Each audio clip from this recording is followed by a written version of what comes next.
From the Standing Stone Farm Studio right outside downtown Nashville, it's time for the most ridiculous sports podcast in the world. So sit back, relax, and listen as Bobby Butler and Brandon Bond crack open a cold one and talk all things hockey, pop culture, and complain about everyday situations. It's the Pucks Out Podcast on the Penalty Box Radio Network.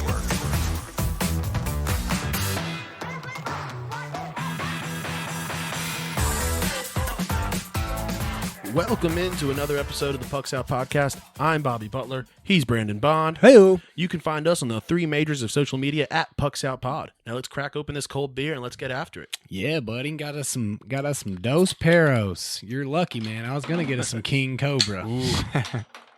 Cheers, buddy. Hey, man. All right, don't forget, guys, you can purchase all of our apparel on our What a Maneuver store. You can follow us on Patreon, and you get special behind-the-scenes footage. And don't forget to subscribe and hit the bell on YouTube.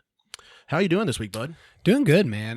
Been working from the house, dying, crazy dreams. I told you about one of them. I beat an umpire in the backyard, and I beat his truck with a bat. So, but I mean, it's crazy because used to I'd come from work and I had to wear a shirt and tie, and so I'd have to dress down for the pod. Well, now that I'm working from home, I got to dress up for the pod. I got to get into some regular clothes, man, because nobody wants to see me in my Toon Squad. I mean, maybe they do, to be fair, but what about you, man? Doing good, man. Some weird dreams, too. You know, I started this new diet, low carbs, and so I woke up one morning, my wife's telling me about this pretty serious dream she had. I was like, yeah, well, I dreamed about I had a dozen Dunkins. So she was like, yeah, not man. the same. Yeah, man. Got a bunch of grilling done this weekend, Nice. bro. That's always nice. Had kicked back on the old back porch, grilling up with some King Cobras, dude. There ain't nothing better, it turns out. So let's get in this. Yeah, so we got some news. Before we get into some show updates, let's talk about some NHL news. The league trying, they might have two spots available. Came out this morning where they could continue the season, maybe a 2014 playoff format. So that there's something to maybe look forward to. What are your thoughts? Do you think that that's a good idea? Or, yeah, man. I mean, if the teams have massive testing capabilities, I don't see why that would be a problem. I think that once you start getting into having 30,000 people there, that would be more of a problem. But I think it would be super, super awesome to see something like that. Something that we'll probably never, ever get to see again. That'd be, 24 teams. I hope they do it and they don't mess with divisions or anything. It's a 1-24 format, and they just like the NCAA tournament when they have that going. Well, they already said it would be split into conferences, so there's that. Yeah, I could see still that, but it's still like a 1-12 instead of, we're not worried about as far as getting the matchups that we're used to seeing. I think this would be even better. And I mean, we have some feelings about the current NHL playoff format anyway. So I think this is a good opportunity to try to do something different. See what you got. I mean, because hockey is better than nothing for sure. Yeah, I think that it really depends on if this is going to affect the start of next season. Yeah. If they say, this is going to push back the start of next season, then I think that honestly, like I've said all along, just don't award the cup this year. That's both of our feelings, because like, you don't want to mess up two seasons because of one season, in my opinion. And we've made that pretty abundantly clear. I think that we can, if you do it right, that you can get through this and make sure that the season is, because the biggest thing is the NHL may not be on track to get the season started anyway, whether or not they finish this out or do this. So I think it's a good opportunity, man. Looking forward to seeing what happens. All we can really do. But we did want to actually tease a little bit. We're going to definitely be doing some fantasy hockey, obviously, so coming up. Next September. Originally, we were thinking October, but the season hopefully starts early October, and we want to get you guys prepared. Yeah. So coming next September, this September, we will be starting a new show, a Pucks Out Fantasy Hockey. It'll be under the same name. You can find us wherever you find this show. We will be having a third host, which we will introduce at a later time. Yeah. It's going to be like a reveal. Maybe it's Prince. He's been playing the long game. We've kept him in hiding. And by Prince, we mean Freddie Prinze Jr. Yeah, obviously. Who did you guys think? We've just been selling it as Prince for months, and it's like, oh, it's yeah. Oh, sorry, it's Freddie Prince. Yeah. Oh, I'm so sorry. Old Junior Fred from Scooby Doo. Maybe you've heard of him. But and we are also a fantasy football podcast coming soon, also with a third host, a buddy of ours, which we'll release at a later time. But big things coming. Yeah. Once this quarantine's over and it's safe to go out, we will start our web series of going to local breweries and trying beers, talking with the managers, the owners. We'll have a guest with us most of the time, maybe play some drinking games there. Mm-hmm. You'll be able to find that on YouTube, and we'll be doing that whenever we travel to a new city. Well, that, and also we'll probably try to put that information out there of where we're going to be. So if you want to come up and meet up, I mean, we're not going to, this isn't like a real meetup or anything, but hey, we're going to go to Tailgate Brewery and try a bunch of beers and eat some pizza. Funny you say that. I think that should be the first brewery we hit up, man, is Tailgate. Yeah, Tailgate is awesome. I mean, I've always loved Tailgate. I actually was there for their first opening weekend when they moved to Nashville, and it was, I mean, I was one of the first people to ever drink the peanut butter milk stout, so that's a pretty cool thing. They wouldn't even let you order more than one glass of it. They just recently came out with the peanut butter banana milk stout, and I wanted to have it delivered, and I could have it delivered to your place but not mine, and I was like, I'll wait a day. I was on the road, and then they sold out. You would have never got that. I mean, to be honest, I told you that when you texted me. You said, hey, can I have some beer delivered to your house? I was like, for sure. And then you told me what you were thinking about ordering. And I was like, I was already planning my excuse. Oh, no, Bobby. See, what had happened was I went out to get it, and this guy came up, and he just robbed me straight up. Now, I know I look like I've gained 10 pounds in a weekend, but... You're like, Brandon, the beer cans are still all over the ground.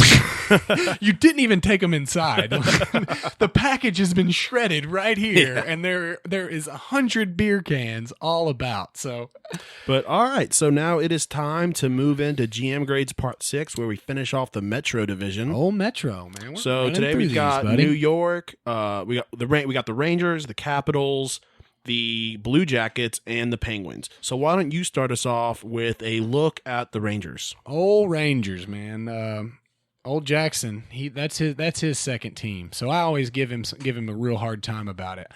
But honestly, as slow as that team started, we'll talk about it obviously, but they were coming up at the end. I mean, they weren't the Flyers or anything like that, but with the team with a lot of youth and not a lot of cap spent, still some cap room, and they've been in a rebuild for the last couple of years. So it's good to see that.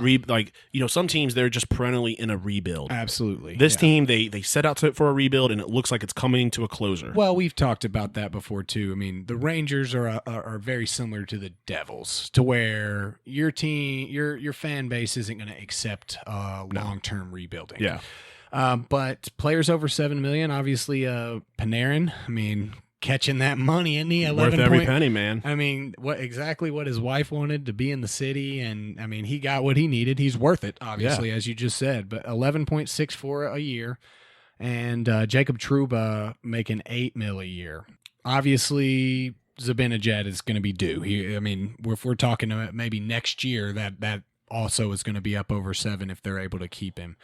3.9 mil available in cap space, so a good amount of cap, not a ton, but definitely money to go out and pay a guy like Zibanejad or get a guy in there to help your defense or some deep line scoring, something along those lines. Some decent draft capital, 2 picks in the first, no second round picks, 2 third round picks, a single pick in 4, 5, and 6, and then 3 7th round picks. So a lot of opportunity for some depth, potentially maybe able to move some of that capital for another piece or two.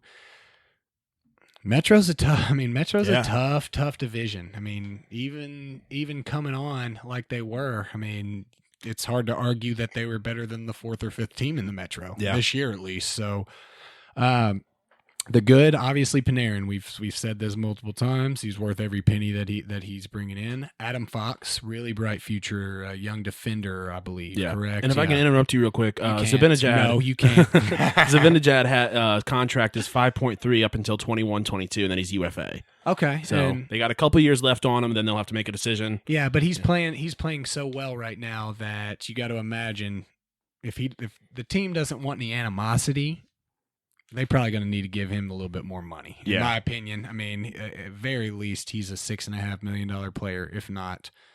I mean, a $7.5 million player, if not more. I mean, he has shown time and time again with poor teams that he can still put up numbers. He can still score. He can pass. I mean, a face-off winner. He just brings so much to a team that, I mean, he's worth about $3 more million than what they're paying him. So, Adam Fox, like we said, bright young defender. Ryan Strome finally found a little home for himself after coming from in a trade from the Coyotes, correct? For Derek Stefan, if I'm not mistaken.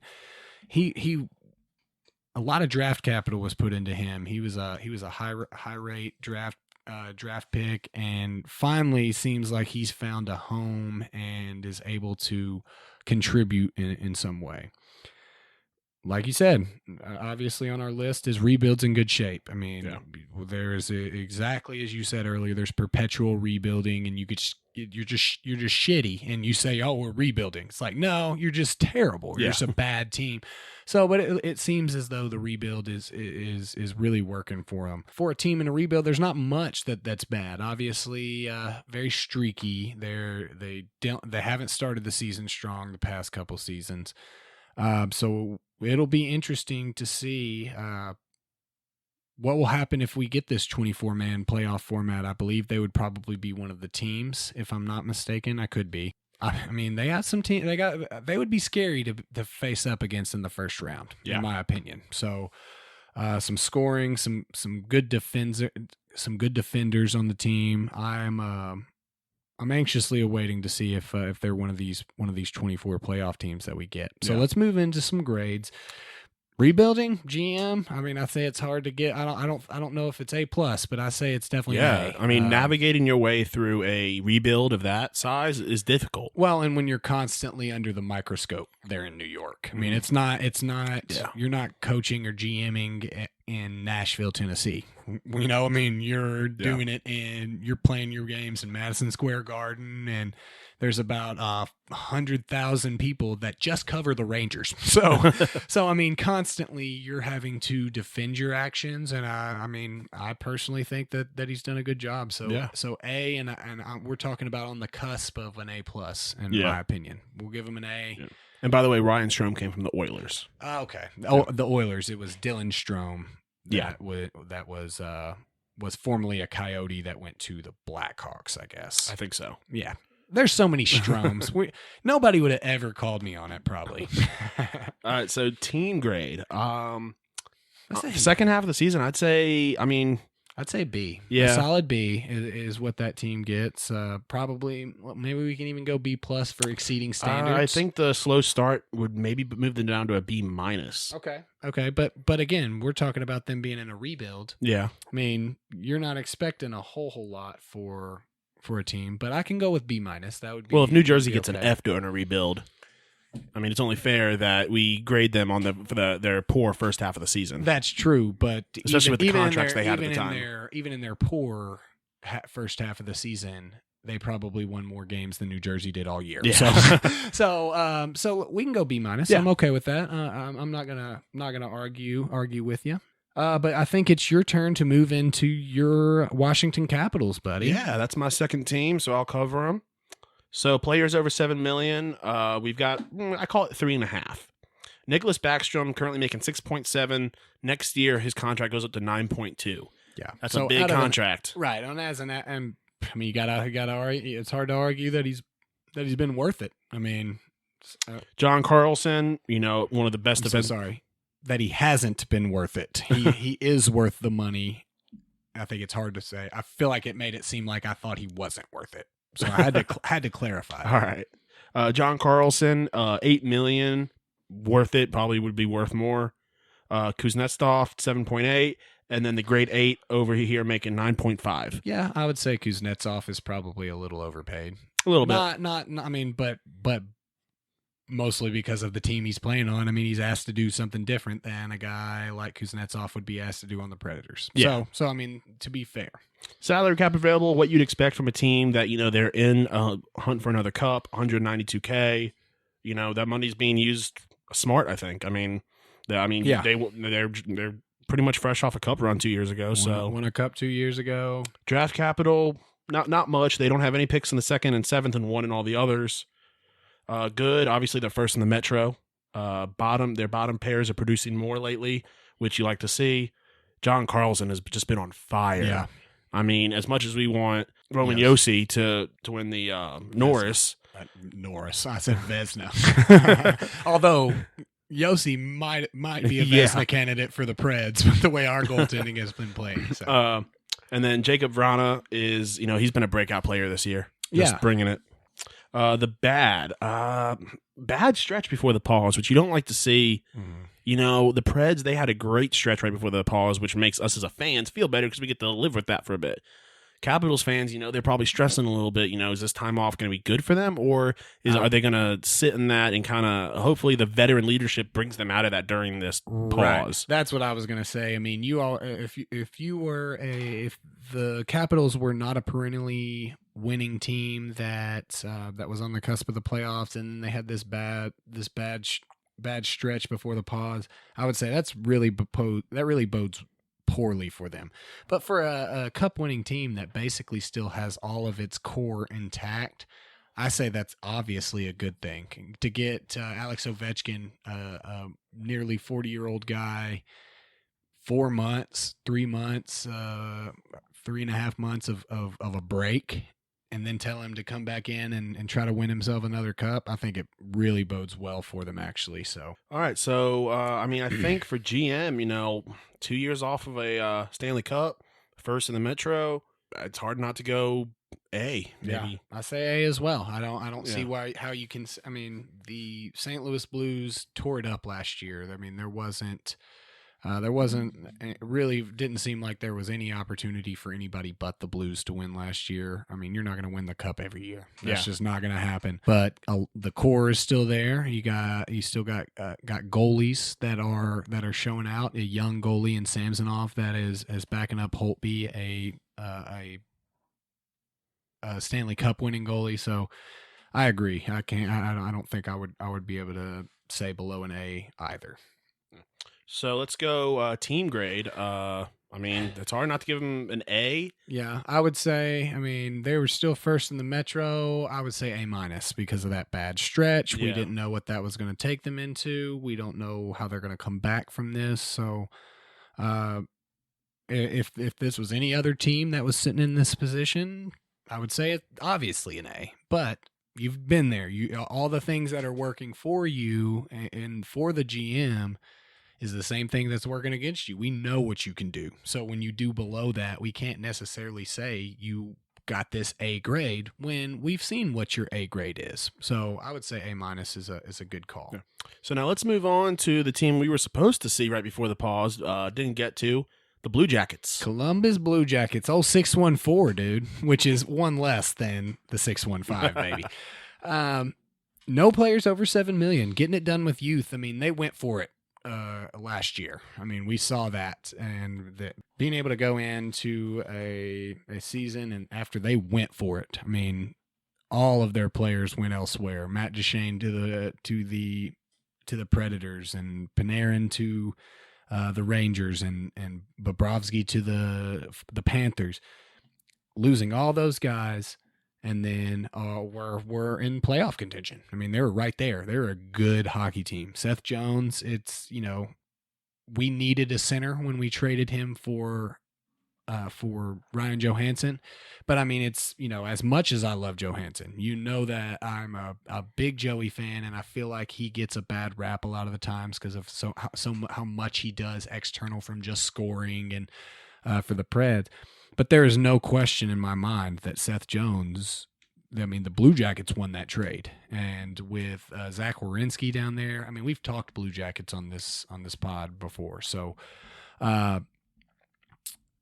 salary cap $5 million, lots of money. Hard to get people to come to Columbus. That's the tricky part is getting folks to come play hockey in Ohio. Some Geese, not too good of draft capital, actually, after looking at it. Pick in the first round, none in the second and third, and 1 in rounds 4 through 7. That's not going to get it done. No. I don't know what their current farm system is looking like, but you're going to have to bring somebody in. I mean, they had a lot of opportunity with $5 million available and some good youth. Their defense and their goalies, keeping them in contention. I mean, they tore it up. I mean, we talked about Merzlikins and Korpisalo, and both of them never missed a lick.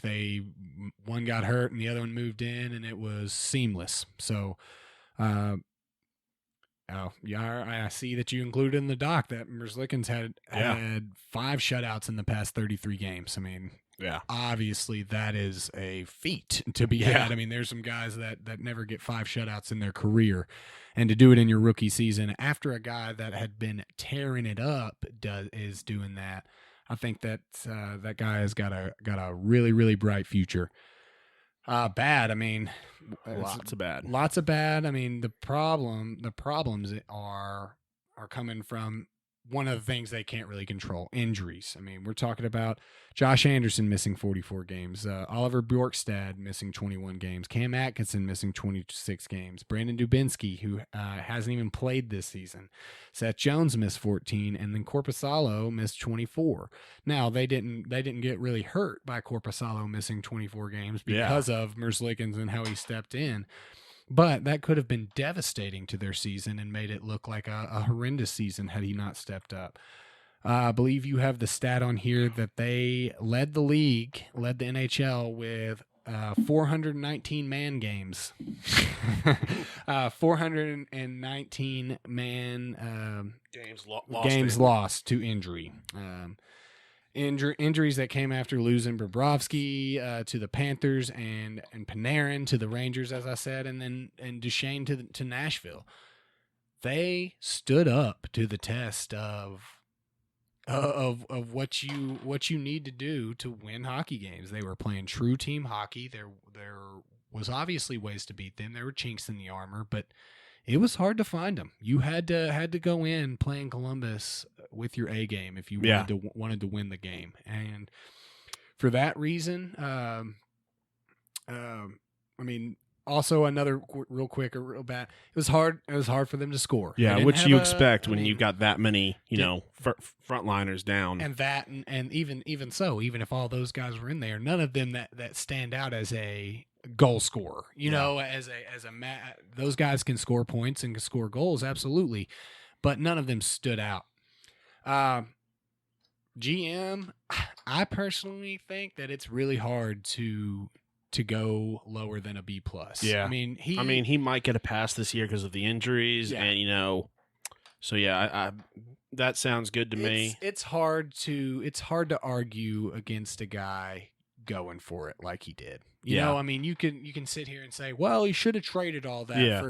And here's the thing, every year, 18 teams go for it. Only one is actually going to go for it and make it. Absolutely. And I said that I say their playoff run was successful. I mean, they swept the Lightning, and it's not like they went out and just got trampled in the next series. So I think it's really hard to fault a guy. And if you're a fan that faults him for it, then you're not really a fan, because, we can perpetually be the Blue Jackets and no free agents are going to leave us and never go for it, so I have 6 draft picks next year. I have lots of cap space, and I made the moves that, I got something for no. But there ain't nothing like winning a playoff series, man. And that's something that Columbus needed. So I think B+. team, really hard for me not to argue for an A+ on this season. Oh man, I don't think we can give them an A+. I mean, from what they were putting on the table, it's hard. We can go A if you want, but I was thinking. I mean, because here's the thing.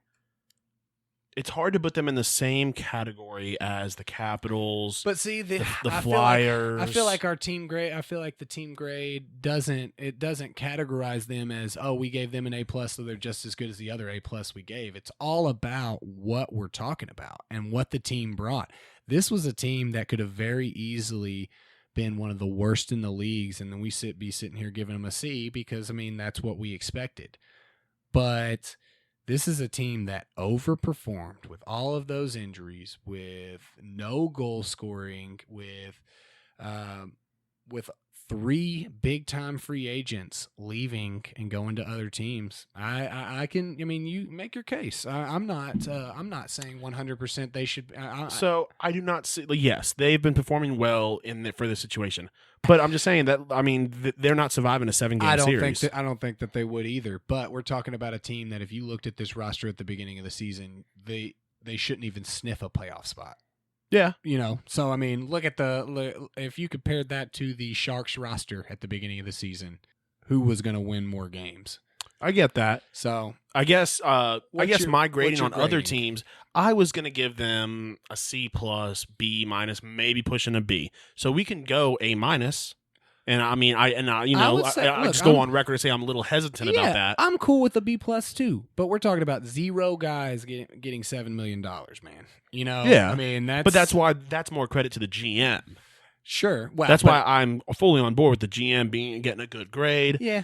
But those are good contracts to get those guys for such a cheap amount. But as a team, it's hard to win games without those guys that are making $7 million because of what we've said. But let's go for a flat B, because that throws it right in between where we're looking at.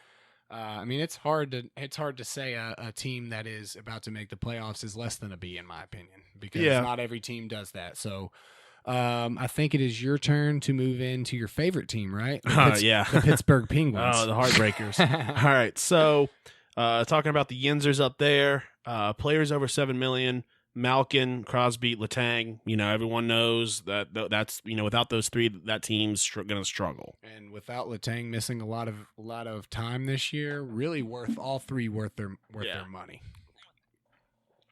Salary cap available, right about $790,000. I think that I personally think the Penguins are just a couple years away from the possibility of having to start a rebuild, depending on Crosby's health and his longevity. Draft capital, 0 in the first 2, 1 in the third through 6th round, and nothing in the 7th. The good, like I said earlier, the veteran leadership on that team can just pretty much carry you a lot. Yeah. They've got a lot of guys who've been to a lot of cups. The amount of cups in that locker room is a lot. And they've also got great youth. So they might be able to avoid a real rebuild. They might have 1 or 2 down years, but if done right, I mean, they can just kind of stride into to the post Crosby era. Yeah, I mean, Crosby has since he had all of those long years and long concussions off, he's really, really taken care of himself. Yeah. And I mean, it's not like the Crosby at about 20% is still better than about 80% of the players in this league. And so the problem if you don't like the Penguins is that he can go out for 30 games and Malkin steps up and plays a number 1 center role, and it's like they never missed it. Yeah. So yeah, I mean, their goaltending is, you got Matt Murray up there, Stanley Cup winner. And don't forget the All-Star, Tristan Jarry.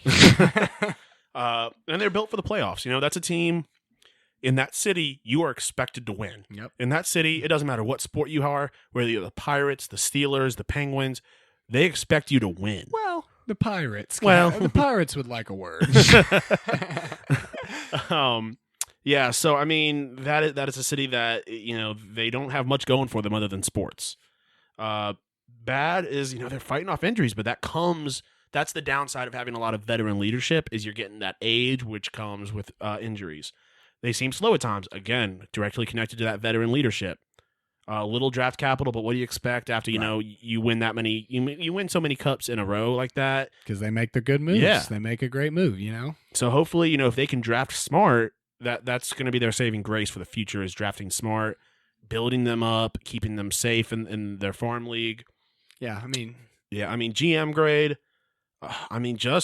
You win that many cups in X amount of years. It's hard to not give a GM an A.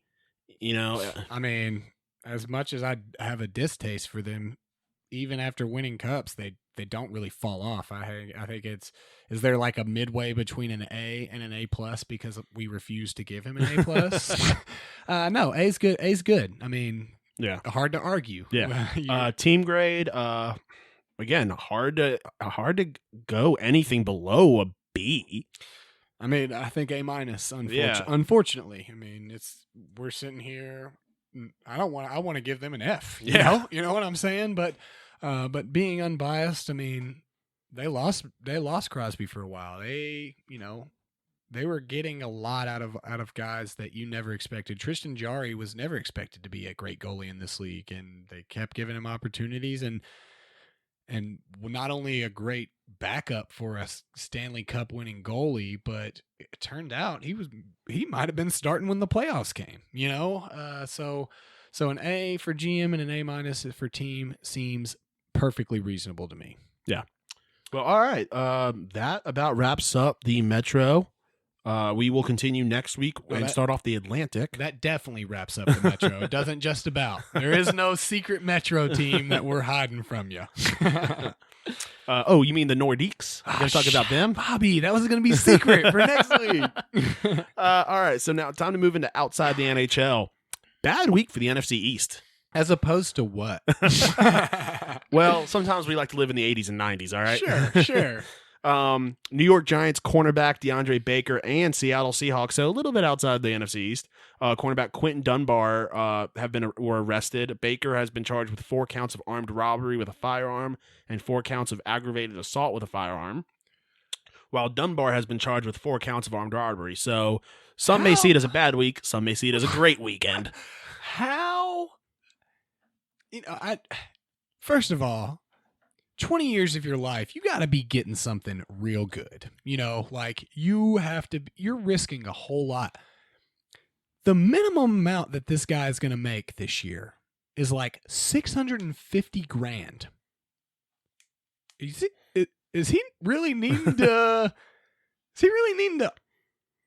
arm rob somebody? Yeah. Like This seems crazy to me. Yeah. Not to mention, he's supposed to be social distancing right now. What is he doing? He was 6 feet away when he pointed that gun at that guy. Okay, sir, please use these hand sanitizing wipes and wipe off all your stuff and give it to me. So was it like in a home or was it like? I don't know. We're not real groundbreaking reporters here, so I didn't do that much investigation into it. Yeah, and I obviously should have read through more carefully because I saw it real quick, and I was like, cool, we're going to talk about this. But now that I'm actually seeing it, and like I've heard you read it out loud, what the F, bro? This is some real stuff. Like, this is something I should be seeing on the news, man. Yeah. And then old Washington Redskins wide receiver Cody Lattimore arrested and faces assault and weapons charges following an incident in Colorado. See, that makes a lot more sense for a football player. Like, he brandished a gun and he beat the shit out of somebody. Like, okay, that's a football player for you. Again, I'm the armed robbery thing is really coming to me. Yeah.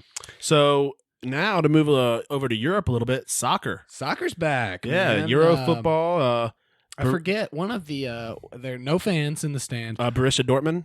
Is it the manager that doesn't get to be a part of the season because I think it was a manager of one of the Bundesliga teams that doesn't get to participate until he is cleared again for breaking the quarantine to go get some toothpaste.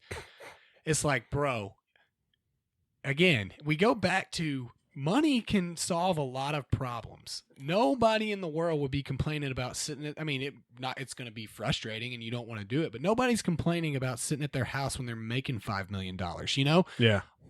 Postmate some toothpaste, dude. Yeah, you or got better yet, forget it. Go buy some veneers, dude. You don't even need to brush them bad boy. I don't know if that's true. Please don't go get veneers and not brush them. I mean, like, here's the thing. You couldn't have waited a little bit and just used a toothbrush with water for a little bit? That's better than nothing.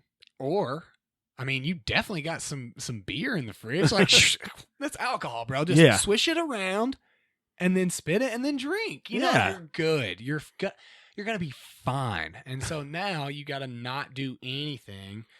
And I'll come back. I'll come next week. I'm going to write myself a note and I'm going to come with who that was. Yeah.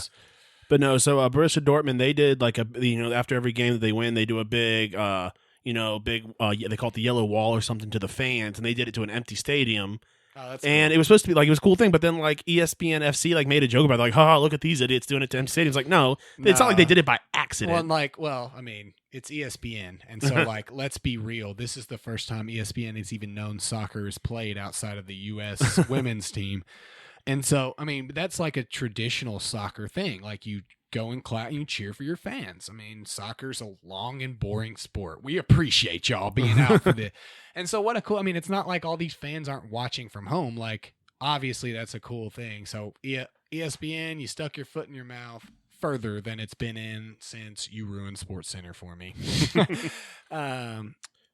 I think you got a little bit to tell us about NASCAR. Yeah, NASCAR's back. Kevin Harvick won the NASCAR race. It's actually an official NASCAR race.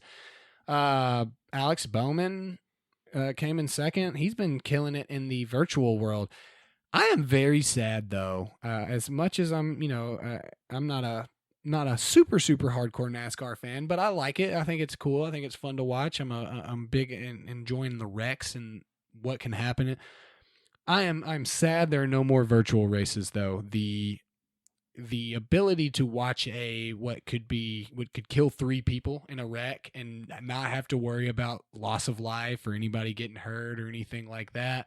It was really fun through that process. Besides the fact that, you had all these outside factors like Denny Hamlin's daughter turning off his TV on the stretch of a race, But it's cool that it's back. I'm sad though. I really liked the virtual racing, and I wish that they would come back to that or get a group that they actually did NASCAR e-racing because it was very obvious that the younger guys were dominating the virtual races as opposed to the older guys. Not all of them. I mean, some of them did better than others, but it was pretty traditionally a young guy that was racing for the top spot. So, I mean, we got esports and everything else and League of Legends and whatever, And now Fantasy League of Legends on Sleeper. Fantasy League of Legends. So I think it would be a really, really good opportunity for NASCAR to expand its brand. I mean, outside of just regular car racing, you know? So now it's time to move into Joke of the Week. Excited about this one. I am also very, very excited. IKEA of China has reminded people not to masturbate in its stores. And guys, it wasn't us, so don't worry. After a video of a woman masturbating in an IKEA store in China went viral, the company released a statement reminding people not to masturbate in its stores, please. It's that damn Reddit. I mean, I never saw any of this, but if it did happen, I'm fairly certain that it was on Reddit, and that's why it was so famous. Because well, I couldn't find the video. I looked. I actually did some hardcore journalism. It was scrubbed from the Chinese media, but the people who did get a hold of it, TMZ had it, but it got taken down. She was going up to different pieces of furniture and using furniture as implements. So, I mean, probably not best to do during coronavirus time. Yeah, obviously, definitely not best to do any time. But like, it's not like people are getting that piece of furniture. Like, you buy the thing from IKEA and they send it to you, right? Like, you build it. Yeah, I mean, you build it. That's the thing about IKEA is you got to build this thing. I really just want to know, like, how was the reminder sent out? Just like, if you're a part of like, you only get a reminder if you're part of their email chain, or they just text you, or it's like, hey guys, just a quick reminder, no flicking the bean in the old in our aisles. All it says is they've asked customers to browse the stores in an orderly and civilized way. Coming from the Swedish home office. To be fair, though, is there anything more civilized than masturbation? I mean, with furniture items? I mean, There is no way that there was an IKEA store in the Mesopotamian era. You know? I mean, so like, I hear what you're saying, but like maybe rephrase, because that's pretty civilized. It's trashy and it's gross, but that's civilization for you. I mean, please remember we are trying to get an IKEA in Murfreesboro. Now they're like, oh, we can't come to Murfreesboro now. Well, old Brandon might start making appearances in the store. See, the thing is, who is trying to get an IKEA? You just build it. Like, just go look at the website and order it to your home, right? I guess I'm confused. I'm taking. There's a whole thing in store. It's like a whole experience. I've never been to one, but people who have, they say they're ginormous. They're like malls. They have a lot more than what you can. I hate going to the mall. Well, they have a lot more than what they have online for some reason, which seems backwards, but it is how it is. But it's one of my thought processes of, if I never see it, then it doesn't exist to me. I mean, I'm like a dog in that way. Like, if I never saw that piece of furniture I was never going to get, I'm not hurt by not getting it because I did not know it existed. Yeah. Well, they also want to bring an IKEA plant, which would bring thousands of jobs to Murfreesboro. Okay, man, look, I'm not hating on it. Look, bring the plants, guys. Bring the store. I'm just saying. Breaking news, Brandon Bond hates jobs in Murfreesboro. Oh, no, I'm saying. He's like, you know how many people are going to apply at the career center for that job? No, I'm totally cool with it. I just have some general questions. You said we're trying to get. I just didn't know who we was. You know, like oh, it's just me. Sorry. Yeah. So I do want to. Okay, I want to throw out there a disclaimer to everybody. I'm pro IKEA. I'm not anti IKEA. Now, I don't shop at IKEA, but I've put together furniture. You heard it here first, folks. He hates American companies and only likes Swedish companies. I don't know which will be worse, that I'm advocating for masturbation inside of IKEA, in which case I'm never going to be able. Well, to be fair, I'm probably never going to be allowed in China anyway. I mean, let's be honest with. I don't know what all I've said online, but I'm fairly certain that all hasn't been pro Chinese. Probably a couple Winnie the Pooh kind of things. Oh yeah, no, I definitely have talked about G Poo. Yeah, so please just. You know what? At me. Either way, now I'm going to have people from both sides be like, can't believe you're pro masturbation at IKEA. And then other people are going to be like, I can't believe you hate American companies. And I accept this burden. All right, guys. Time to move into some pop culture. We are continuing our X-Men discussion. Today we're discussing X-Men First Class, X-Men Origins Wolverine, and then The Wolverine. Now, if you remember from last week, we talked about the order to watch things in. If you were following along, the original trilogy would fall in between Origins Wolverine and The Wolverine. Right. So after this week, we will be on pace and correct course. Yes. Where it was released in the order it was supposed to be watched. Yes. So why don't we just kind of have a general discussion at the end? I mean, I'm not sure if we have the same rankings. Sort of. I'm going to discuss that. But yes, I've looked at your rankings and we're pretty much on par. Yeah. So I liked the three movies. Obviously, you know, I wasn't a big fan of Origins Wolverine. Mainly because of the Ryan Reynolds Deadpool. Yeah. That was a horrible one, and thankfully they made up for it later with Deadpool and Deadpool 2. Yeah. I don't like that they set up this really cool bond between him and his brother. Yeah. And then later in the series, they just do nothing with it. They're just like they're just like, oh, it's nothing, no big deal. I keep waiting for I was waiting for in maybe even like Logan or something, which we'll talk about later, for his brother to show up. I mean, or even better yet, I understand paying an expensive actor for maybe not a crucial role to the story you're trying to tell, but at least tell us about what's going on with the dude. Yeah. You know, like, hey, show us a newspaper clipping. Right. Something like that. I agree with that.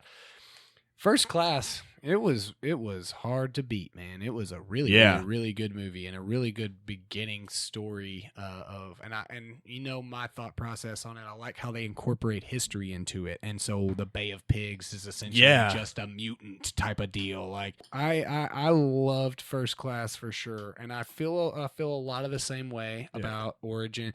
I liked Origins better than you liked it. I liked a lot of the cool scenes. There were parts that were kind of I didn't really care for it so much. But I'll tell you, if I only watched the first half of the Wolverine, it would have been the worst movie in the series. I agree. The last hour of the Wolverine could potentially be the best movie in the series. That was like how That was that was how apparent it was, night and day different from the beginning half to the second half. You had some scenes that you wanted to talk about in all the movies. Yeah, so from First Class, I loved the Magneto bar scene where he's in South America and he's talking to the Nazis and they're just kind of, and then they see his numbers, right? And he just goes ham on him. Magneto is we'll do probably a ranking of our favorite X-Men from the series. Magneto would be it would be hard for him not to be number one, maybe. Well, I love Magneto, and I especially love the acting of both young and old Magneto. That's literally what I was about to say. Besides the fact that it's the coolest character in X-Men, in one of my opinions, just by nature of like what he can do. But it was hard to beat those actors, buddy. I mean, old and young. Yeah, there was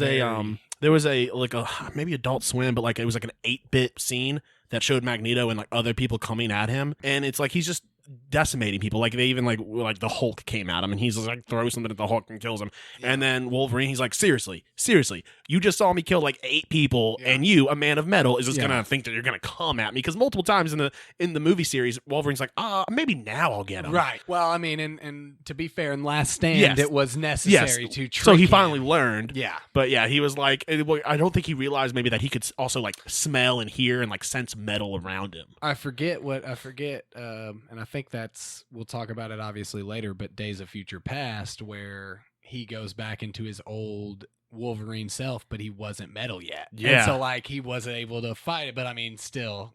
Yeah. Magneto just takes stuff and puts him around. It was a minor inconvenience. I carried an entire baseball stadium all the way here, but okay, I'm skipping to next week's discussion, but yeah, I liked all the movies, and it got better as it went on. But the Magneto bar scene, super cool. Yeah, and then in Origins, the elevator scene was really, to me, that scene was really the only saving grace because of the comedic relief. Obviously, Ryan Reynolds, was it Will.I.am or Andre 3000? Will.I.am. Yeah. Will.I.am.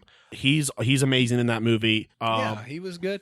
I liked the guy that played the Blob. I thought that was what's good. his name? He's the same guy from The Strain. I'll tell you what I think, maybe not. I'll tell you what I really liked was the scenes of Sabretooth and Wolverine fighting in all the wars. And the opening that was dope. That was super cool, and it was a great way to kind of tell the stories of all the battles that they've been in and what they've done. I thought that was really cool, but you nailed it on the Wolverine. The train sequence was so good. Great. That was so great. That was a fantastic that scene. And the village sequence when he's fighting not the Nazis, the ninjas. yeah. Obviously, that was really, really cool. Like the whole, I mean, that again, because it was, like I said, could be the best, if it standalone, the best movie in the whole series. Yeah. That was it. My biggest issue with the Wolverine is, and once again, I guess maybe that's why they didn't bring his brother back, because I feel like the Japanese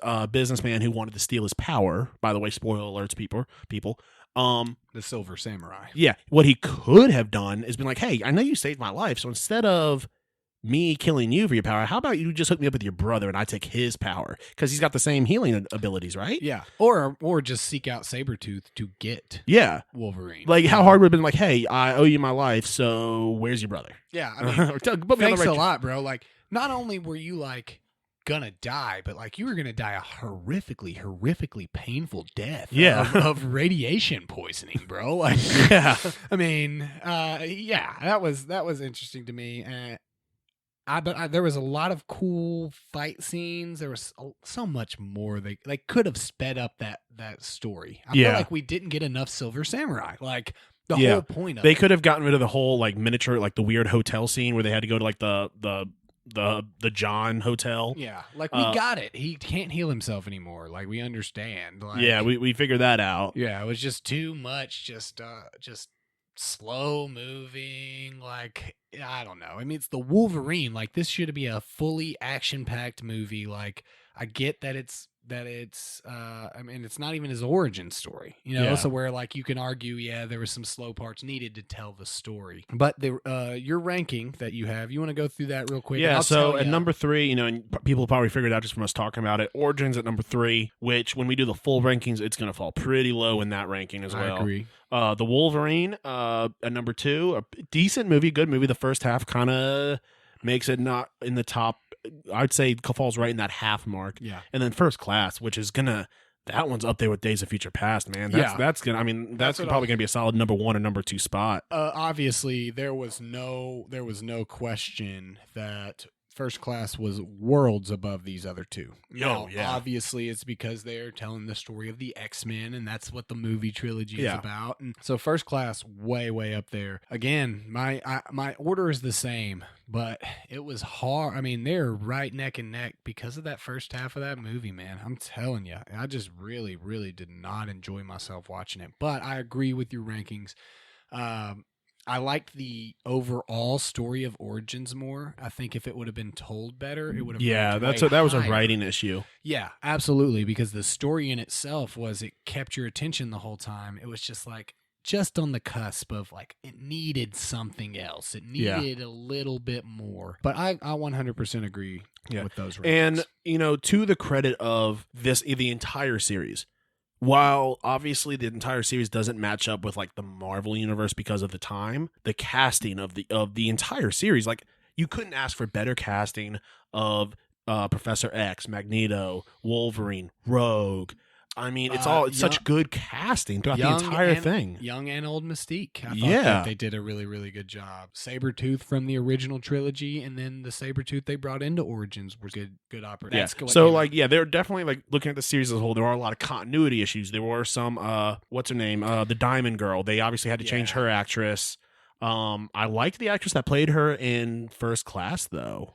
Yeah. I mean, again, it goes back to... And Kevin Bacon killed it. I mean, he created Magneto's helmet, for goodness sake. Yeah. I agree that they all did such a good job, but the continuity issues were there. I mean... Yeah. Wolverine didn't even acknowledge that it was his brother trying to murder him in X-Men 1. Yeah. Wait, I'd have to double check. I don't think that was the same character that tried to... I think it's... Sabretooth is definitely the character in X1. Is it? Yeah, it's Sabretooth. Okay. I've looked it up. If you looked, I just assumed that because he straight up didn't acknowledge it, that it was a different tiger-based villain. They were at odds. Okay. So there were definitely some continuity issues, but again, like we talked about in the beginning, the first 3 were supposed to be it, and then they were expanded on. I'm really excited about next week's though. The 3 for next week are all hard hitters. Next week we've got Days of Future Past, Apocalypse, and Dark Phoenix is the other one. Okay. Yeah, so, I mean, Days of Future Past, I'll go ahead and spoil it. Not spoil the plot or anything, but that's going to be the number 1 movie for me. I don't think that there's any question about it.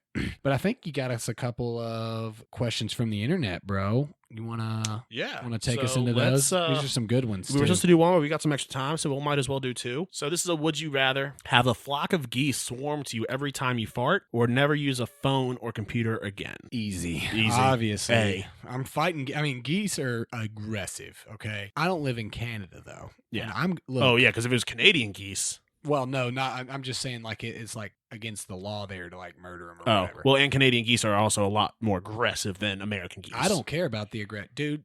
You don't have any teeth. Come snip at me all you want. I'm doing that thing where you grab them by the neck and you. But I'm assuming that a flock is more than 2. Oh, I don't care how many it is, dude. I will beat the crap out of some geese. No, yeah, I'm going ham. You know what I'm saying? And let's be honest. Once you survive one. I mean, each time you're going to get better at fighting geese. Right. Well, see, I'm going out every day friggin' Deadpool, dude. Swords on the back. You can't. I mean, and also we got to remember it's only when you fart. So it's not like we're just bad. I don't just walk out of the house and fart, so. Imagine though, when one of those sleep farts and you just wake up and there's a goose just standing over you. That's where you got to be careful. Yeah. You got to make sure that Glock is right next to you all night. To bring back last week, I kind of wish I had the Wolverine penis. So I feel like that's easy, but mostly because what would I be able to do in my entire life without a phone or the internet. I mean, yeah, like especially this job, us, the podcast not we're happening. Done. Yeah, exactly. Like I can do. Well, to be fair, I can do about the same amount of research that I currently do, but I wouldn't be able to do it should I decide I want to. Yeah. Yeah, so that was an easy one. So, what all the who people has the think? easier job? Santa Claus or the Easter Bunny? For me, easy. Easter Yeah. Bunny, right? He's Yeah. not managing the world's largest toy manufacturing plant. See, the thing is, though, he's spending his whole year requisitioning eggs because he's a bunny and he doesn't lay eggs himself. Well, that makes it even easier. Imagine if he did have to Sure. lay the eggs. My God. Yeah, well, but I mean, that would be like you would have a plan for it. Like you got to make sure because eggs go bad, Bobby. And so, like, you got to make sure you have enough eggs for Easter without them going bad. So, like, you got to imagine that your contacts with your farmers, like, he has to have his own. Oh, farm. yeah. No, so the Easter Bunny is super unethical. He's got chickens laid in cages he's got billions of chickens probably laid up in cages. But see, that's what I'm saying. The Easter Bunny's overhead is just so astronomically high. Do you think he's paying taxes, though? Well, he's not paying taxes, but like you But I'm gotta saying, feed, like- you gotta feed the chickens. I mean, I saw the Easter Bunny as more of like a gangster kind of like he's like people He's, working like, for him running for the show. free. Yeah, maybe, but like He lets them but live. I That's hear- his payment. Sure, but chickens have to eat. Because I imagine See what he's I'm like, saying? yeah, See, like all, they Santa, have to eat the chickens that don't survive. That's why the eggs come out weird colors. all Santa has to do is like Santa Be a slave driver to elves. Well, he just seasonally hires. At Christmas time rolls around, and like I do not believe that they are the amount of stuff they have to turn out. Especially, here's the thing: they're not building wooden block toys anymore. It's they're all building auto- iPads. It's man. all automated now, Bobby. I mean, like, see, he's like obviously Apple wouldn't just let Santa. That's automated the way Nike says their shoes are automated. Yeah, they're automated with Yeah. human labor. But see, but the point is, Apple is not going to release these. They're not just going to give the plans for Santa and his elves to make these things. Like, Santa's having to outsource and buy these direct from China, dude. You know what I'm saying? Like, because like he doesn't have the authority. I don't know, to- man. I think he Oceaned 11 the plans, so he's not having to pay that. I think he's got him. We're his talking elves- about it. We're talking about a dude that works like 3 weeks of the year, bro. He is chilling, dude. He is chilling out, kicking it, hanging out for basically all the year. Yeah. I mean, I would say that a lot. I mean, if we went to the North Pole right now, there would definitely be a lot of homeless elves that have been like replaced by automation because I mean, the retirement plan isn't great. He doesn't have a great retirement plan. So it's really tough to say who has the harder job though. I mean, difficulty, I still think I feel like, okay, let's look at just their main jobs. What they do that one time a year. Yeah. Look at that. You go into a house, you lay some eggs. Mm-hmm. Well, you don't go in the house. I'm sorry, when I meant like you physically lay them down. See the Easter Bunny, it's more like a paper boy where he's just rolling by and just throwing a bunch of eggs out the window. Because Whereas Easter baskets are usually just kind of like bam. whereas Santa has to like First, he's got go to fit in his the fat house. ass down the chimney. Sure. Well, And most houses don't have chimneys anymore, so he's Yeah. got to like locksmith some himself magic. into it. you know what but Santa's biggest problem is that whenever you see him land on a house and take the presents inside, and then he goes back up to he doesn't just go to the next house. He like goes off into the distance. Like, you got to imagine you're in America, bro. Like, all of these people believe in you, you know? Like, it just seems like it sounds like his logistics guy needs to assist him more appropriately. Like, that's what you get when I also think that Santa needs to start going to some classes to learn how to be more PC, because he's straight up like, oh, Orthodox Jew? No. You don't get presents. No, man. Exactly. Like, I don't want Not just the Orthodox Jews, Jewish people in general. Anybody that doesn't believe in him, he's just like, nah, bro. Like, you don't get any. Like, I agree with that. Santa is anti-Semitic. Heard it here first. You folks. heard it here first.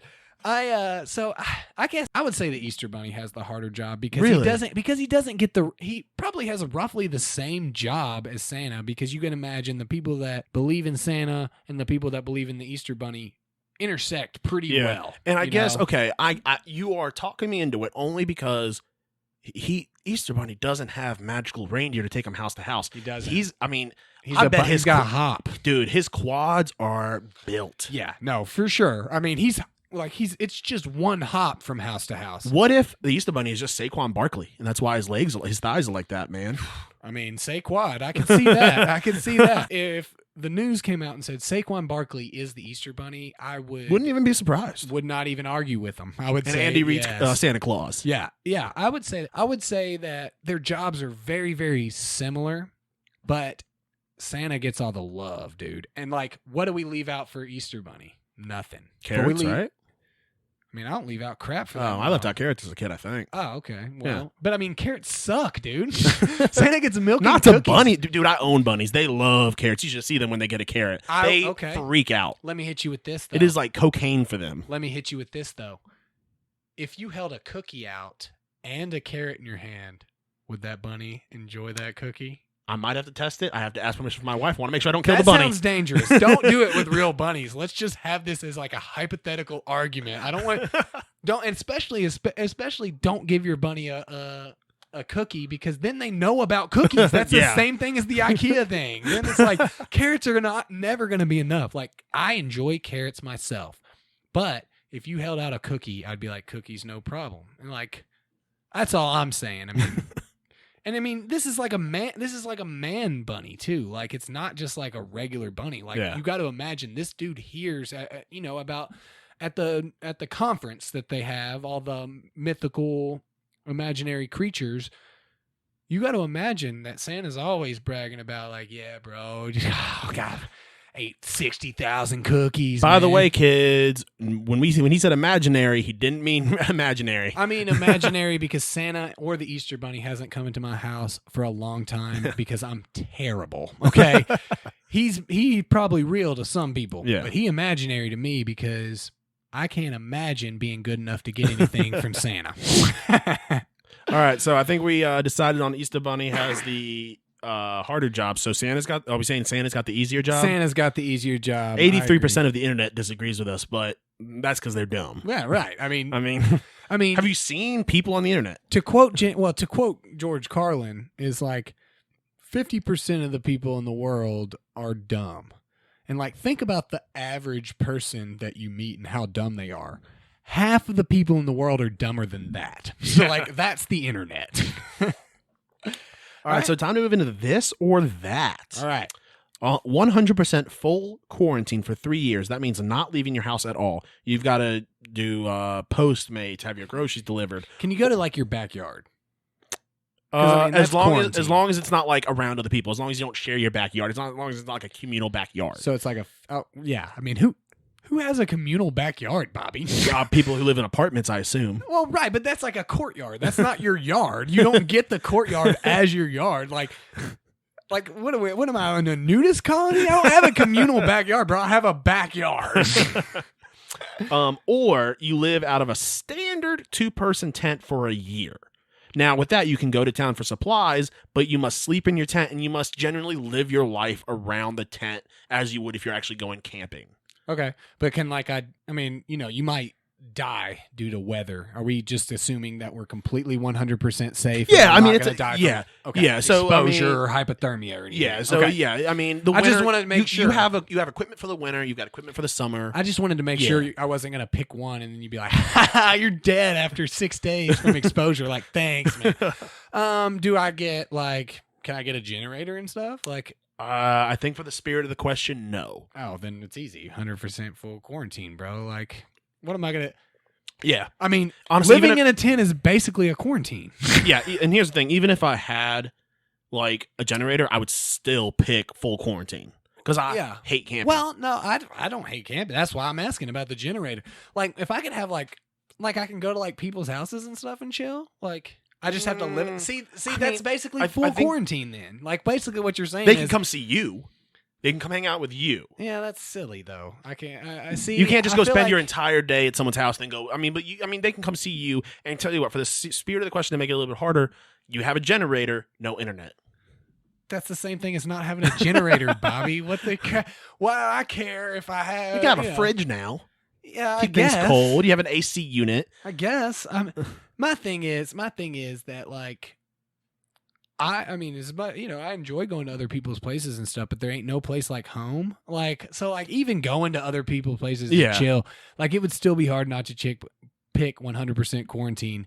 But I'm able to go to a few places now.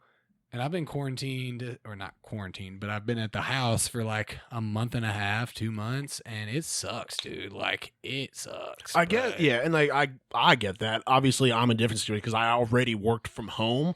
I'm just going out to eat less. So if anything, I'm like, cool. I'm saving some money during this. Right. But yeah, no. I feel like the Postmates would be. I'd be hitting it hard. Dude. Yeah. I mean, you're in 100% full quarantine. Yeah, because I guess right now I'm currently picking up my groceries like you pick up, they bring it out to you. You couldn't do that. Exactly. Yeah, but I mean, even with that, because my hate for camping is severe. All right, let me hit you with this. Okay. I don't hate camping. I don't have a problem with that at all. That's not. I get 4 hours a day to go like other places. And I'll still tent live. I get a generator with no internet, but I get internet when I go to other people's places. Yeah, so you can download your shows and come back. Exactly. All right. I'll take it. I'll take the tent. No question then. I feel like that was a great compromise. Yeah. Even with that, still not taking the tent. Let's not test it. Let's not test it. Yeah, I will. One of these days I'll have my rant about camping. It is very complex, my hate for camping. I love camping, so I will adamantly disagree with you. Okay, facial hair maintains itself or bead hair? I meant head hair. Okay, I was gonna say I'm not putting beads in my hair, so the other, or head hair maintains itself. Oh, easy head, man. Yeah, man. Ooh, so dude, you've seen my coif, dude. I mean, I got it probably adds about 6 to 7 pounds to me. It's hard to tell sometimes because I wear hats and I brush it, but it's wild, man. I mean, it's probably down to about my chin here. Yeah. Since I can't. I can't brush. I'm finally getting a haircut tomorrow, and that's because my guy's open. He's taking. I mean, I've got to wait in my car and wear a mask, but my hair is insane right now. But yeah, I've go head hair as well because facial hair grows out. Well, see, and me when it comes to facial hair, I like to mix it up, dude. Yeah, you never know when I'm just gonna hit you with like a handlebar stash or like a mustache, dude, or some mutton chops or something. So I enjoy doing that. Now, I would love to be able to be good at maintaining my facial hair. And that's the thing. So I had a buddy of mine actually do my beard at my house. The other day, so that's why my beard looks good right now. When I tried doing it myself one time, I haven't because I've been going to a barber for the last 3 years, and he's been doing my beard for the last 3 years. I actually do okay just cleaning it up. It's more when I want to get something specific. So mine I found is when I try to just clean it up a little bit, I go too short on one side. Oh, you need to get you some clippers with guards, and then go highest. Well, I've got the clipper with the adjustable, and what happens is I'll be doing it, and then I'll go to my mustache and go, and I'm like, oh, where was the length on this side? No. And then I overcorrect. I overcorrect too much with my beard. Well, see, that is more of you obviously need to do what needs to match at the same time, Bobby. You shouldn't be switching in the middle, doing the mustache, and then. Oh crap! What do I need to do? Yeah, that's on you, obviously. But I've done been doing the guards. But see, what I found is because I grow mine so much longer than you generally grow yours. I mean, not that you haven't grown yours long, but I generally keep mine long.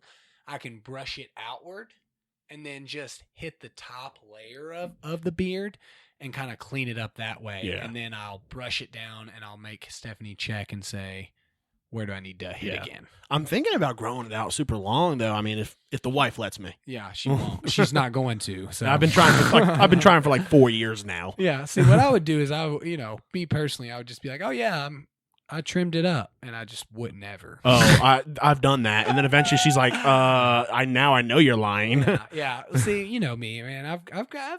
I think when we went up to Annapolis this past September. I mean, me and Danny had some power beards, dude. It was getting big. Yeah. But my beard grows in pretty quick. Even when I shave, when I had that mustache, it's 2-3 weeks and I have a regular beard again, and you can never tell that I have the dopest mustache ever. Speaking of mustaches, I think for our wheel of punishments, we should have to, you have to have a Hitler mustache for a week or two. No, I will not Hitler mustache it. No. Okay, you get the Michael Jordan mustache. That's a Hitler.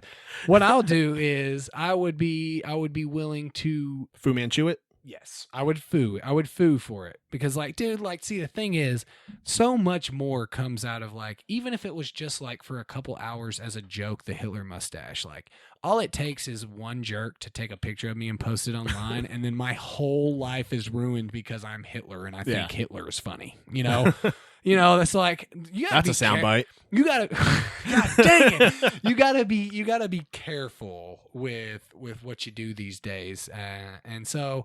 But yeah, I mean, I'm totally cool with a random or even something I hate is a freaking soul patch. I would even be willing, and see that's super douchey. But there is no oh, that guy with the soul patch killed 8 million people. Yeah, only one guy gets a soul patch. It's Guy Fieri. Oh, by the way, I want to walk back some of my negative comments on Guy Fieri. Not that I ever had a lot of negative comments. I just said I didn't like him wearing his sunglasses on the back of his head, and that was pretty much it. But I'm even going to walk that back. And I mean, that dude raised so much money for restaurant workers, and I think that is super awesome. I mean, it is one of the groups of individuals that got hit the hardest through this process, because even when they're able to be going back to work, they're still not going to be seeing as much as they did.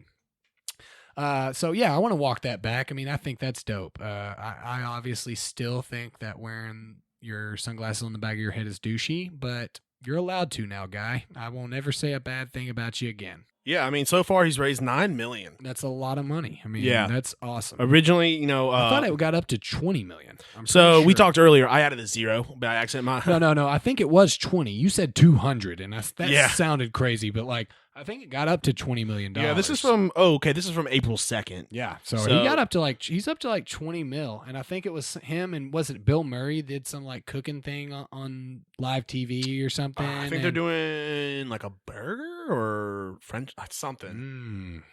But all right, so let's move into what are you binging? I've been watching Solar Opposites, man. It's a dope show. Got you up on that, dude, and now you've surpassed me. So now you're the Solar Opposite. But yeah, no. If you've seen it already, if you haven't seen it already, the first couple episodes kind of slow. It's when you go in expecting something like Rick and Morty. You can tell there's a lot of similarities, but it definitely differs on some spots. Yeah, definitely the same animation team. Yeah. Definitely a lot of the same voice actors are prevalent. But the second to last episode is absolutely one of my favorite animated episodes that I've ever seen of any. Really? It's so good. That's awesome. And it's got a strong season ender. What about you, bud? I'm still watching Rescue Me. Watched a bunch of movies yesterday. The Joker. Been watching a lot of X-Men movies. But I got Stephanie into watching Treme with me. And for those of you that don't know, Treme, the actual Treme is a neighborhood. It's in the 6th ward of New Orleans, right next to the French Quarter. And it is a traditionally poor area of New Orleans. Not that most of New Orleans isn't traditionally poor, but it is one of the most important musical neighborhoods in the if not the country, if not the world. Basically the story, it's David Simon. So I mean, I love The Wire, and I love David Simon's storytelling. But it basically tells the story, and it starts about 3 months after Katrina hit, and just tells the story of New Orleans. And let me tell you this, it is so much better to watch if you've been to New Orleans, because it's very, very, very musical based, and kind of follows the music and what the music provides the city of New Orleans. But let me tell you, if you've been to New Orleans, it's so much better because you can see the streets. You can smell what they're smelling. When they're and David Simon and him in itself is so authentic. That. I mean, he tells about places that are historical and a part of the city, and does such a good job of telling a story that's fake, but it's following real-esque events. And so It's not particularly exciting. It's not going to be sit on the edge of your seat. But if you like that style of story, that realistic story, and just seeing how New Orleans was and coped after such a devastating event like Katrina. I mean, it really is able to put a lot in perspective of what they went through. And I'm not at all sitting here saying that it shows exactly what New Orleans residents went through, but I think it's a good portrayal to somebody on the outside looking in. Yeah. So Treme, great show. I've seen season 1. I need to. It's on Prime Video. So for those of you that don't have HBO, it's not necessary. You can go watch it on Prime Video. It's 4 seasons. Obviously, per usual, David Simon wanted 5 seasons. He got 4. So season 4 is a little rushed. But as David Simon does, he ties everything in so well together. I highly recommend it, especially if you're interested in that kind of story. Yeah. Just to get a correct number from earlier, $22 million is what he raised. 22 million. He raised $10 million in the first 10 days, and then he hit $22 million just a couple days ago. That's awesome. Yeah. And if you want to donate, you can go to the Restaurant Relief Workers Fund. Just type it in Google, and you can go donate. Great cause. But yeah, so I've been drinking some Jameson and ginger. I'm not a ginger guy, but Jameson in itself is all right by me. But, we made some pink panty droppers this weekend, man. And for those of you that don't know, it's basically vodka, frozen pink lemonade, and beer, and you just mix it all together and you get really drunk off of it. Yeah. So. And I'm thinking for my birthday, we're going to do Yak's Piss, which I can't give away. That's a secret, but it's very good, and it definitely gets you shit-faced. Yak's Piss always reminds me of the time that we filled up your Yeti and took it to the to your apartment pool and just drank on it for, what was it, like 9 straight hours, and sharing it. And it's it's one of those big Yetis. Yeah, we didn't even scratch the surface of it. All right, so let's go to what snaps your stick. You got a really, really good one, and I'm really sad that I haven't thought of this up to now. But go ahead with your sports answer, bro. Pete Rose not being in the Hall of Fame, man. I mean, it is such bullshit. Yeah. I mean, you've got guys in there who took steroids, which, I'll be honest, I don't care. But let guys in with steroids. Me either. I mean, you know my thought. Force everyone to use steroids. If you don't want to take steroids, go to the minors. But the minor league baseball, don't go find minors. Yeah, no, I mean, there's no way around it. I mean, the fact that he's gotten blackballed from it for so long is insane. Let's sit here and be honest with you. Pete Rose has stepped on his own toes throughout this whole process, but not because of the gambling. Because of his actions afterwards. Because of his personality. Yeah. And I mean, but I agree with you. I don't care who who you are as a person. I hate this whole process of, well, he was a terrible guy, so I don't want him in the Hall of Fame. Guess what? He's not getting a Nobel Peace Prize. Right. We're talking about, is he the best at this sport, or is he not one of the best at this sport? And Pete Rose is by far, in no way, shape, or form, not one of the best players to ever play the game of baseball. Yeah. And it's not even like a maybe thing. It's like a 100%. Like first ballot, unanimous kind of guy. Exactly, I 100% agree. There's tons of players better than Pete Rose, but there's nobody else that deserves to be a first ballot Hall of Famer more than him. Yeah, I don't care if he gambled on baseball. Baseball sucks. I would gamble on it too. Okay, like if I had to sit in there and be a player manager in the dugout, like I would find ways to make one of the 162 games more exciting as well. Now listen, if he had bet against himself and his team, that's a somewhat different situation. Yeah. But that's not what we're talking about. I agree with that. And I mean, you can say it's hard to prove or whatever, but like, I mean, it's, you can't prove it. So if you can't prove it, he admitted to gambling on baseball. That was never in doubt. Should he have been kicked out of the league for the rest of his life? Yes, I agree with that. I don't think he should have ever been allowed to play baseball again. So don't hear what I'm not saying. But even if you take out his manager years, when he was the manager and he was caught for betting on baseball, he was still one of the greatest baseball players the world has ever seen, and there's no question that he's a Hall of Fame baseball player. And it makes MLB look stupid. Yeah, it does. It makes them look stupid, and it makes them feel like, oh well, you slighted baseball, so we're gonna forever. You're banned for. I don't agree with that. Yeah, I can even say you don't ever want to let Pete Rose into another baseball park. Okay, I can agree with that. I mean, but let him in the Hall of Fame, right? Because it's obvious he's a Hall of Famer. I agree with that, and I'm not even a huge Pete Rose fan, but I know that he deserves to be in the Hall of Fame. My sports answer: no NHL in the Olympics, and that is not the Olympics doing. The NHL's doing, and I think that's wrong, man. Yeah. It's wrong. That is one of the coolest. That's one of the coolest things, and it's not like I don't see it from the side of the NHL. That's representing your country, man. I mean, let's be honest here. As Americans, when we think of the greatest moments in American history, Olympic hockey is like number 3. Yeah. Maybe even for some people, number 1.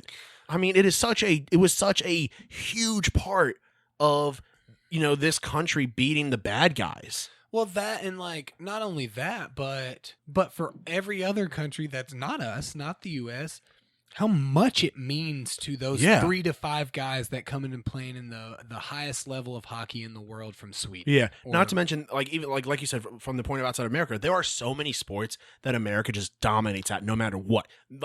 Nobody will ever compete with us on baseball. I'm sorry, basketball. Yeah, I was gonna say basketball. Sorry, Dominican Republic might get us on baseball. Yeah, pretty much any Spanish country that I've ever seen in my entire life destroys us. Sorry, I mean nobody will ever touch us in basketball. That is not when we have our NBA players playing. Yeah. No. So I mean, I think it's great. You finally see in many. I mean, especially Northern European countries, you see it's a level playing field almost. Yeah. I mean. Canada, I mean, what are they doing? I mean, they get, what do you call it? The sweeper thingy. Bro, don't ever freaking disrespect curling like that again, okay? Don't ever disrespect it. I'm about to tease a new podcast. It's going to be a curling podcast, and it's mostly going to be me asking to find out where I can watch curling. All right, man. So what's your non-sports? I think you got a decent one on this one, too. You're stealing all the came good hard ones. this week, man. I came hard in the paint, dude. I'm going to come out and say breakfast is not the most important meal of the day. This adage that it's the most important meal of the day is garbage. No, it's in fact, I would actually say it's the worst meal of the day. Yeah. Yes, sometimes breakfast taste can be one of my favorite meals in the world is a breakfast meal. I prefer it at brunch. Brunch is a superior meal to breakfast. Yes, I agree because it's not that I hate, this about me. It's not that I hate breakfast food. It's that I prefer lunch foods. And I usually don't like to eat super early in the morning. And so brunch is always you can get a burger with an egg on it. Especially in New Orleans, bro. I get my favorite meal of all time is from Stanley down in New Orleans, Eggs Benedict with a soft shell crab. Yeah. I mean, this weekend my mom made us Eggs Benedict for dinner. Well, you've seen me on multiple occasions order a burger at 9 a.m. in the morning. I don't care. I like burger. Hell, there was a time when you for some reason decided to order a fish sandwich when we were hungover for breakfast. Yeah, it was a walleye. It was in Minnesota, and that was not one of my better moments, Bobby. Even the bartender was like, it was no. If the sandwich itself would have been good, it would have been no problem. It was the sandwich and the fish was garbage, dude. You tried that. Don't even put that on me. No, I'm putting on it was garbage, but I'm saying even the bartender was like, are you sure you want that? Yeah. Well, but see, he should have said, are you sure you want that because it's garbage, not because it's 9 a.m. in the morning. Yeah. It would have been garbage at dinner time. It would have been garbage if I had 36 beers and hadn't eaten in 6 I will days. say though, that was at a place called Hell's Kitchen. It was still a great place. Oh, I loved it. Yeah, loved the place. The place was cool. The bartenders were cool. They had some peanut butter. I wish we'd gotten to take a jar home. They had some homemade peanut butter. That would have been dope. But, we're going back to Minneapolis eventually. So, oh yeah, for sure. But I'm 100% agreement. But one last thing about that, and the reason why it's so bad because I didn't really give a reason why I hate it. Here's the thing: if you eat too much at lunch, eat too much at dinner, no problem. You're going to bed. You eat too much, you have a bad breakfast.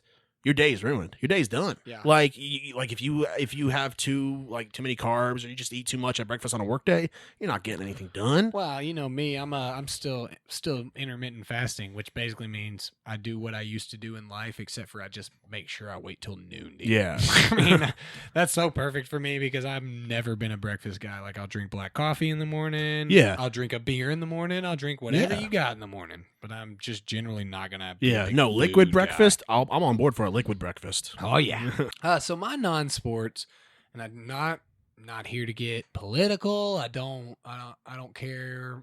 Too late for that, buddy. You already told us how much you hate America and love Swedish companies. That's true. But lack of understanding of what the First Amendment is. Okay. When somebody yells something inappropriate at somebody and everybody gets mad at them or, cusses them out or screams at them and they hit you with freedom of speech. Okay. Freedom of speech, the First Amendment, does not mean that you get to say whatever you want willy-nilly with no consequences. I can go online and post a YouTube video that says, now it's probably going to get taken down from YouTube because, again, it's a private company and they can do what they want. But I can say whatever I want. And they can take it down from YouTube because they own their company. They can, people can bash me online and put their own videos up of how I'm the worst person on earth. But what the government can't do... you've seen my secret Reddit page. I'm a mod. I'm an admin. Why do you think all these dope posts about me keep getting pinned? That means that I'm not going to get arrested for saying whatever I feel like. I hate, the government. I hate, the president. I hate the congressman. I hate this. I hate that. I'm allowed to say it, and I cannot be persecuted for it by the government. That doesn't mean that if I just started dropping all sorts of crazy stuff on here, that doesn't mean that Bobby still has to be my podcast partner because... Come on, man. Freedom of speech. Bobby also has the First Amendment of freedom of expression and be able to express to me that he thinks I'm a dumb idiot and we shouldn't do a podcast together anymore. That's all I want to say. If you get your comment deleted on Facebook, that's not a freedom of speech issue. Yeah. Is it censorship? Yeah, but it's legal censorship. Yeah. There is legal censorship. I see that a lot with Karens on Facebook. Yes. And to bring up John Mulaney, for the Karens out there on Facebook that are comparing Karen to the N-word, John Mulaney and Dave Chappelle did it best. If you're comparing the badness of two words, but you can't say one of the words, that's the worst word. Okay, so for all of you Karens out there, and I'm not here to offend you, just kidding. I totally am, because that's my freedom of speech. Thanks, Bob. That's it. Let's close this bad boy down. Did you learn anything good today? Yeah, I learned that you like masturbating in IKEA. Oh, me. Oh, man. And what I found out is you don't like masturbating in IKEA. I never said that. Oh, so maybe I just learned something new. No, but I learned that that there are NFL players that are still armed robbing people. What the heck, man?